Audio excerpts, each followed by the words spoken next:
नमस्कार, मेरा नाम डॉक्टर राजन कुमार है। मैं कंसल्टेंट न्यूरोसर्जन। आज हम चर्चा करेंगे रीढ़ की हड्डी और स्पाइन के बारे में कि रीढ़ की हड्डी या स्पाइन में क्या बीमारियां होती हैं और किस प्रकार से उनको हम जान सकते हैं, क्या उनके प्राथमिक लक्षण होते हैं और उनका क्या इलाज होना चाहिए। रीढ़ की हड्डियों की बीमारी के बारे में बहुत बड़ी धारणा समाज में फैली हुई है कि रीढ़ की हड्डी का ऑपरेशन होता है तो कोई भी पेशेंट ठीक नहीं होता है और वो पैरालिसिस तक हो सकता है। इस वजह से कई लोग अपनी बीमारी को पालते रहते हैं, उसका इलाज नहीं कराते। हमारी रीढ़ की हड्डी की संरचना इस प्रकार से होती है।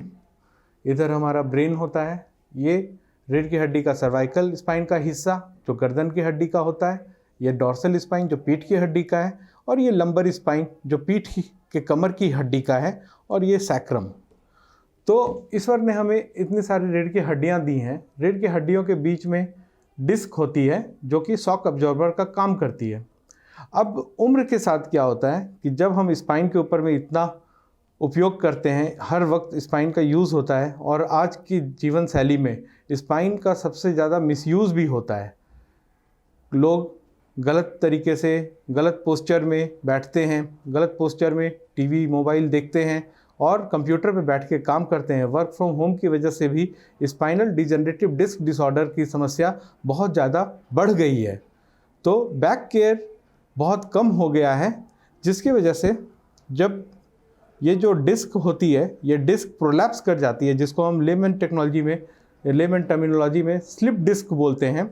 इस स्लिप डिस्क की वजह से ये नर्व रूट के ऊपर में कॉम्प्रेशन होता है, जिससे कि इस नर्व रूट के डिस्ट्रीब्यूशन में, जहाँ पर डिस्ट्रीब्यूशन होता है उस क्षेत्र में दर्द होता है या झिनझिनापन होता है और चलने में तकलीफ़ होती है।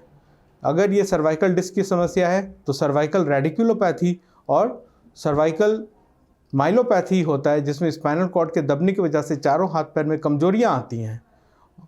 क्या क्या इसके प्राथमिक लक्षण हो सकते हैं? इसमें जो नर्व का डिस्ट्रीब्यूशन होता है उसमें सूनापन, झिनझिनापन, हौबस लगना और हाथ या पैर में कमजोरी आना, लैट्रिन पेशाब की दिक्कत होना, ज़्यादा दूर ना चल पाना, चलने में पैरों में दर्द होना, चलते चलते बैठ करके आराम करना, रात को दर्द का बढ़ जाना, ये सब इसके लक्षण होते हैं।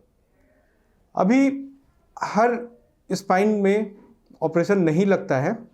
कई सारे जो दर्द होते हैं रीढ़ की हड्डी से संबंधित वो दवाइयों से ठीक हो जाते हैं। अगर नर्व रूट के ऊपर में डिस्क का कंप्रेशन होता है और नर्व रूट पूरी तरह से दबी हुई होती है, तब उस नर्व रूट को हमें छुड़ाना पड़ता है, तब हमें ऑपरेशन करना पड़ता है, जिसको हम लंबर डिसेक्टमी या इंटरसर्वाइकल डिसेक्टमी फ्यूजन बोलते हैं। सही तरीके से बैठना बहुत इम्पॉर्टेंट है। अपने कमर का एक प्रॉपर एक्सरसाइज करना, जिसको बैक एक्सटेंसर एक्सरसाइज या कोर स्ट्रेंथनिंग एक्सरसाइज बोलते हैं, वो करना है। गर्दन का आइसोमेट्रिक नेक एक्सरसाइज वो बराबर करते रहना चाहिए, योगा, मेडिटेशन। इससे आप अपने रीढ़ की हड्डियों की समस्याओं से बचे रहेंगे। अगर आपको रीढ़ की हड्डी की समस्या होती है, अगर इस प्रकार की कोई समस्या आती है, तो आपको एक स्पाइन सर्जन या न्यूरो स्पाइन या न्यूरोसर्जन, इन लोगों से संपर्क करना है, परामर्श लेना है। इसमें एमआरआई करना होता है। एमआरआई जिस स्पाइन के हिस्से में तकलीफ़ होती है उस हिस्से का एमआरआई होता है। एमआरआई को हम मैग्नेटिक रेजोनेंस इमेजिंग बोलते हैं, जिसमें हम रीढ़ के हड्डी के अंदर की सारी बीमारियों को देख सकते हैं। ये एमआरआई करने से हमें क्लियर होता है कि डिस्क कितनी बड़ी है, नर्व रूट पे कितना कॉम्प्रेशन है और हमें किस प्रकार का ऑपरेशन इसमें करना है। तो ये सबसे महत्वपूर्ण चीज़ होती है। और स्पाइन में जो दूसरी बीमारियां होती हैं वो स्पाइनल ट्यूमर्स होते हैं। स्पाइनल ट्यूमर्स कई प्रकार के होते हैं, जो रीढ़ की हड्डी में स्पाइनल कॉर्ड के बाहर होते हैं, स्पाइनल कॉर्ड के अंदर होते हैं। और इन दोनों सूरत में स्पाइनल कॉर्ड ट्यूमर्स का हमें ऑपरेशन से ही इलाज करना होता है। ये ऑपरेशन एक कुशल और सक्षम न्यूरोसर्जन के द्वारा परफॉर्म किया जाता है, जिसमें कि मरीज को भला ही होता है और बेटरमेंट ही होता है, खराब कुछ नहीं होता। हाँ, स्पाइन के ऑपरेशन के बाद ऑपरेशन का दर्द कुछ दिनों तक रहता है, जो धीरे धीरे चला जाता है फिजियोथेरेपी और दवाइयों के द्वारा।